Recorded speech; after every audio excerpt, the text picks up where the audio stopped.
ندعو إلى استخدام الكهرباء عند الحاجة فقط والاستفادة من الإضاءة الطبيعية خلال النهار.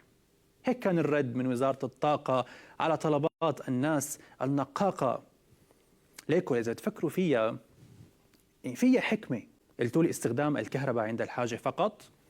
بتعرفوا نحن يعني بطلانين كهرباء، يعني أنا مثلا بس كون مالل تخيلوا بروح بشغل الغسالة بس لأتسلى، بحط هيك نفس أرجيلة وبتصبب هيك على الغسالة، هي عم ترقص لي وتلف وتدور.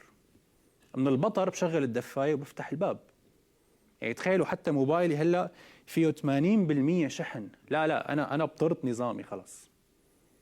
على كل حال حاضر سيدي، بس بتسمحوا لنا هيك بس نشحن البطارية بس ساعة الصبح مشان نقدر نطص بعض المساء، ولا كمان لازم بعض نطص بعض المساء على الطاقة القمرية ليكون؟ لهيك عزيزي المواطن قبل الساعة 5 ممنوع تشغل ضوء ببيتك، طاقة طبيعية تعتمد على الشمس، واللي بيته ما يفوت له شمس اسحب من عن جارك، ركب مرايا. طيب آخر سؤال بعرف عم بتساءل بس مشان موضوع الحمام، نعتمد كمان بالتنشيف على الطاقات الطبيعية؟